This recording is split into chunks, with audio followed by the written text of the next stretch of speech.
Welcome back to Small Caps. My name's Kerry Stevenson, and today we're going to be talking technology, not just any old technology. It's keyhole technology for the manufacturing industry. I'm talking today to Adrian Smith. He is the Managing Director of K-TIG, ASX code KTG. Now, K-TIG have been doing a lot of great stuff at the moment, and the best way to describe them is from a science experiment to one now doing really big deals with international manufacturers. Now, if you want to know the whole background to K-TIG, I suggest you go back to the video I did with Adrian on the 13th of November last year. At that stage, we gave a good overview, but also for the investors out there, at that stage, the share price was 26 cents. Today, as I talk to Adrian, it is 46 cents.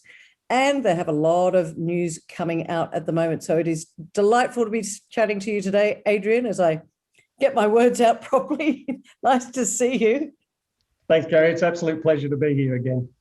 Can we just start I've said to them, go back and watch the video we did back in November when they should have all bought shares. What does just remind us, what does K-TIG stand for? Okay, so TIG is tungsten inert gas, a very well-established type of welding, very high quality precision welding. The K is for keyhole. So that is our innovation. We are, the pioneers globally in the use of keyhole TIG welding. And what keyhole means is that we can punch a single weld through a thick piece of steel and in one pass put a molten slug of metal right through the whole process. And that's essentially our innovation. Yeah, and it's your innovation, and the end result for customers is lowering costs of doing the welding. Absolutely. So we can weld a thick piece of steel in one single pass, something that might take 15 or 20 normal TIG passes, where you have to lay down a small bead and let it cool, clean it up, lay another small bead down, let it cool, clean it up, and keep doing that. We just butt the metal together, run the torch across it, and 12 millimeter thick piece of stainless steel is welded together. That's and which is great. So it's advanced, it's disruptive technology for the welding industry, which is fantastic. But today's news I want to talk about, which is the news of your deal with Hanwha, which is a Korean military manufacturer. Can you just outline what you've done and why this is a really interesting news for K-TIG? Sure. So Hanwha is a global Fortune 300 company. They're a massive player, and we've been working with Hanwha for some time in discussions where they've been looking at our technology specifically for the fabrication of armored vehicles. Now, Hanwha are the preferred supplier for the Land 8116, which is the self-propelled howitzer for the Australian Army, where they'll be bringing their Huntsman vehicle over. And they're one of two that are in down select, currently being evaluated for the Land 400 Phase 3, which is the infantry fighting vehicle, where surprisingly they're offering Redback. I don't know what their affiliation with Spiders is, but that's what their products are all called. And they'll be producing those in Australia. So their Australian industry is to do manufacturing or significant parts of the manufacturing in Australia. And they're very interested in our technology. If I go back in history, the defence world looks at the maturity of technology in what they call their technology readiness levels. And it's a 1 to 9 scale, where 1 is it's a thought from a mad scientist sitting somewhere, to a 9 where you've got a fully commercial capability that is pumping out product. The Defence Materials Testing Centre, in conjunction with the University of Wollongong, evaluated our technology over a couple of years ago, and found that it was no surprise to us, but they found that because of the way our welding technology works, we actually produce better joints between armoured steel. They're harder. So there's less weakness in them. And they did that in a laboratory experiment, typical university experiment. Somebody got a PhD out of it, and they but it was a really interesting thing that created a lot of interest. we're working with Hanwha now to take that laboratory experiment. Incidentally, I've hired all of the people who did that research. They now work for K-TIG. But we're basically doing that not with arbitrary materials, but with very specific materials and joint geometries applicable to armoured vehicles. And what we're doing is we're producing them or demonstrating to them that all of the benefits can be achieved in their manufacturing process. So that's what the MOU we signed last week is, to work with them to do that. And their aim, if we're able to duplicate the results of the previous work that have been done in the laboratory, is to use those techniques and our methods to actually manufacture both the Huntsman vehicle and, if they're successful in Land 400 Phase 3, the Redback vehicle in Australia. So that's what's exciting about it. Give me some ideas on the timeline for this as well. I mean, is this going to be quite a long well, our demonstration is a 24-week program. Right. So we've started work on that. So we'll be submitting in 24 weeks, basically all of the test results for what we've been able to achieve. Then it goes into the government programs for the procurement and building of 8116 and Land 400 Phase 3.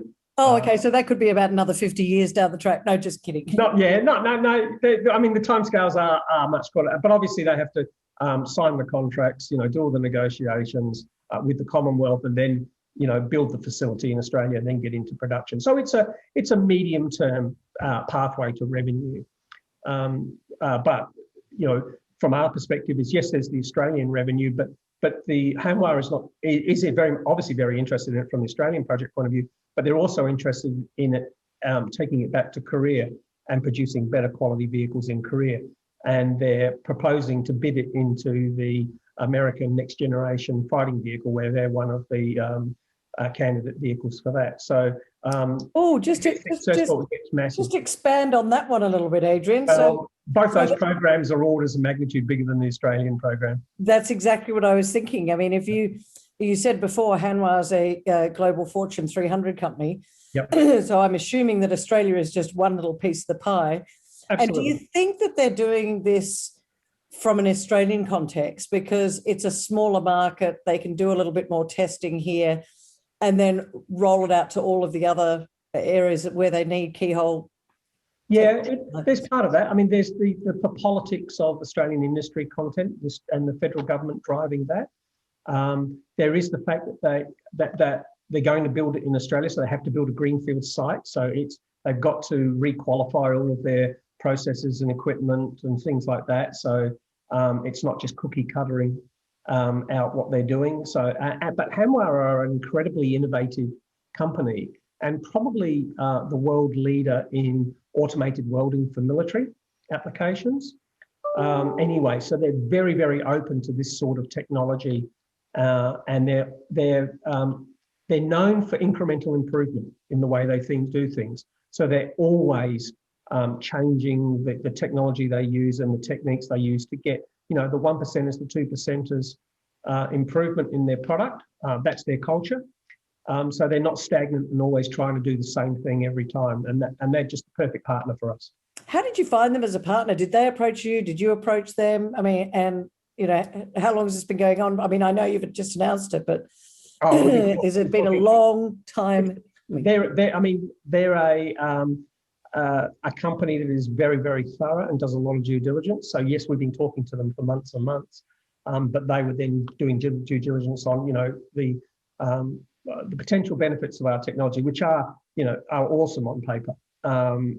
So they were looking at the work done by the University of Wollongong in Korea. The Korean teams were doing it as well as the Australian team. So it's been a three-way conversation: the Australian team, the Seoul-based team, engineering team, and ourselves. Very thorough investigation. So we're all parties are very confident that it will head out the way we all anticipate. We got in contact with them. They heard about our technology and we just got talking. Great. So that's just one little thing that's going on at the moment. Last time you and I spoke, You were talking about the fact that, the US is, in terms of Australia v. US, well, Yeah. it's 10 times the population.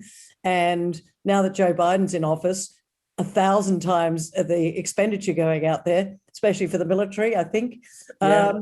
Lots of infrastructure spending. So lots of welding is going to be happening, and that's around the world. So last time we spoke, you were talking about a US sales force. Can you just enlighten us as to where you're at with that? How's that been going since November last year? Yeah, that's really critical because the defence stuff, while it's big and it's massive, and could lead to hundreds of millions in revenue, that's down the track. That's a couple of years before that turns into significant revenues. So it's really critical for us that we keep our focus on our business and where we're doing. And the US, as we discussed in November when we talked, is 70% of our market, or of the global market for our product, and will be for forever. And so we've put a lot of effort into getting that team. Back in November, we just put in a direct sales force team, and I think signed our first distributor into the system. That's all going great. We're seeing a lot of activity. We're over that initial training and getting people up to speed from a team. And we're really seeing that turn into the sales pipeline in terms of real numbers. So I'm personally very, very happy with all that's heading. We're now rolling out the second phase of that. And that's really moving from just, boots on the ground selling into a situation where, we can sell out of inventory held in the US. We have tech support in the US. We have our own demonstration facilities, training, commissioning, and all of that gear.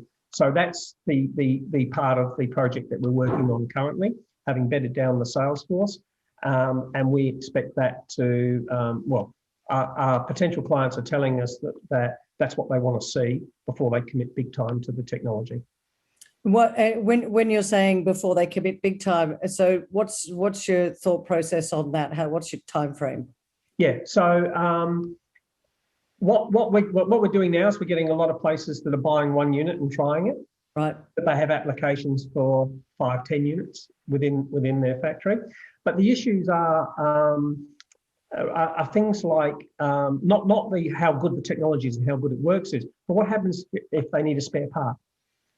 They don't want to wait 11 days for a spare part to be in Australia. What if they need a tech expert to come and help them to solve a problem? They need those people in country. They need those parts in country so that we can FedEx them or DHL them and get them there within 12 hours, not 11 days. Oh, yeah, because if you're a manufacturer or you're doing an infrastructure project and you've got to wait 11 days, that's money. Yeah, absolutely. And it probably negates the year's benefits of using our technology in terms of the base, because you shut the whole process down, not just the welding last part of it. So, it's getting in those infrastructure and logistics and inventory and all of those sort of things are really critical. And that's business 101, but it's something that hadn't happened in the past in the company. And, it's one of the initiatives that we've been working on really hard since I came on board.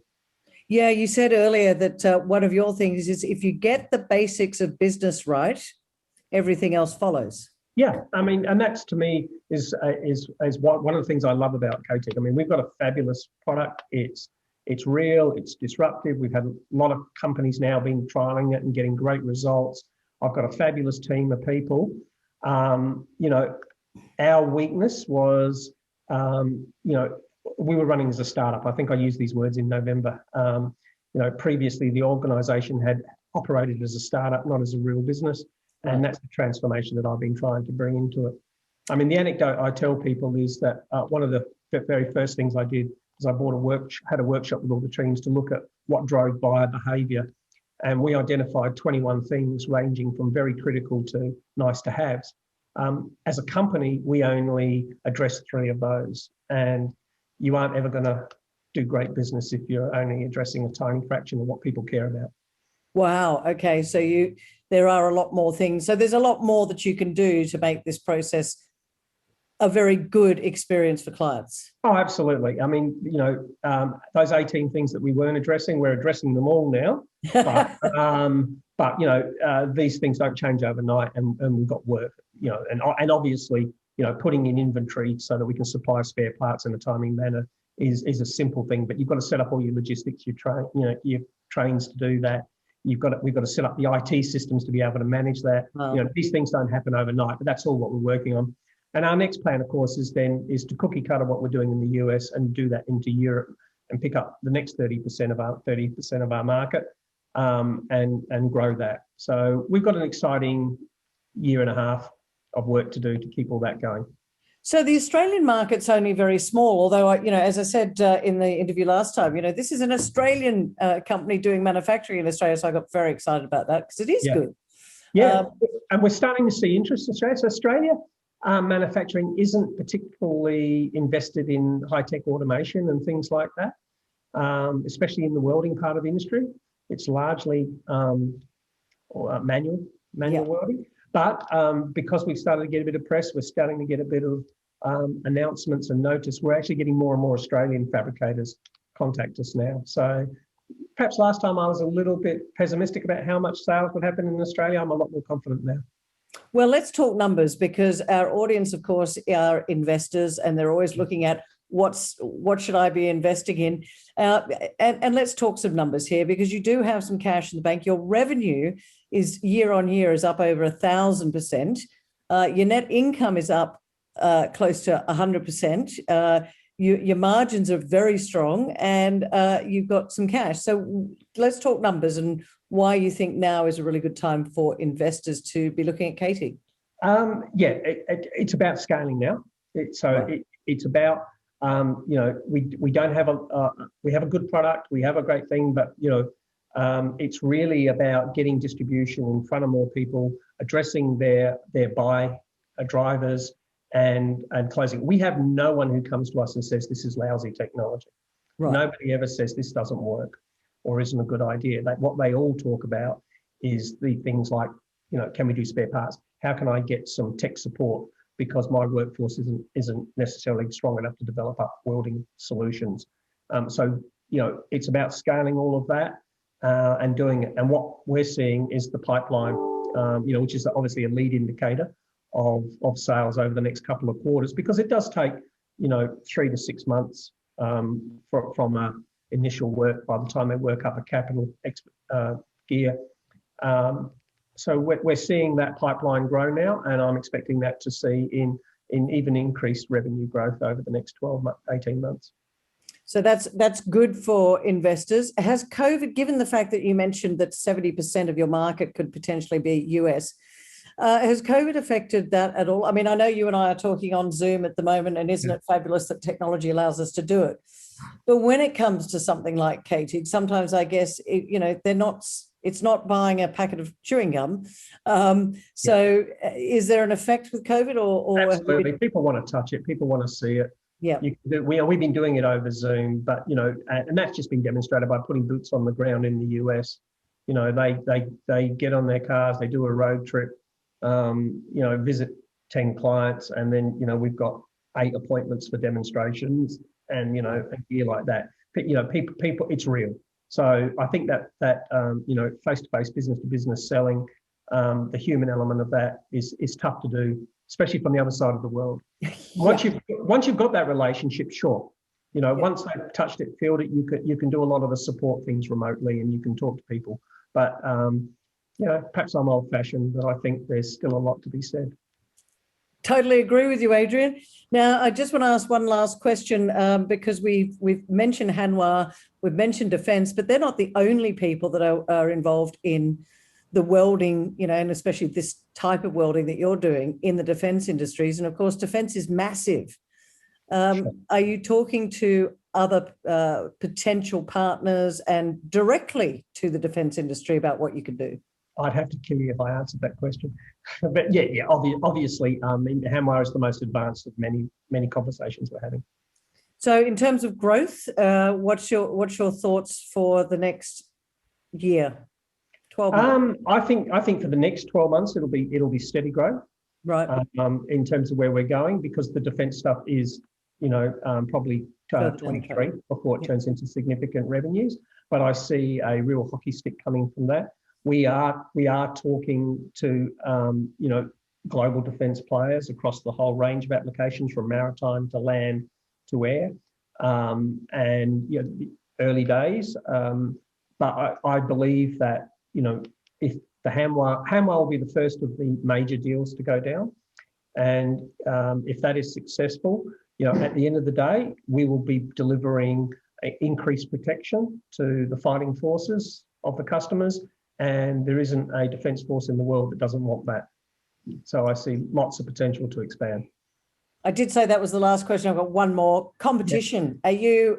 Is it patented, and are you the only ones doing this? Is there other people out there that can take over? Our competition is other welding technologies. Right. And we're not the solution for all welding. We're not going to replace all welding. There is a sweet spot of applications and materials that we offer better performance, both from a financial and speed point of view, and also from a quality point of view. There are people playing with keyhole TIG, but we hold patents on all the core technology that allows us to do it. I would never say that they won't ever arise. I think that would be naive to think that there won't be a competitor. But at the moment, we're basically competing against conventional technologies. Right. Final comments for our investors out there as to why now is a good... Well, actually, no, it was last November, ladies and gentlemen. But hey, we'll go with now as well. 26 to 46. Why is now a good time for K-TIG? For investors. I'm still buying because I think there's still plenty of upside. You buying on market? I have been, yeah. You've been buying. I love that. I love it when the managing director has skin in the game, ladies and gentlemen. You always know I like that. You heard it here from the man's mouth himself, Adrian Smith, managing director of K-TIG, ASX code KTG.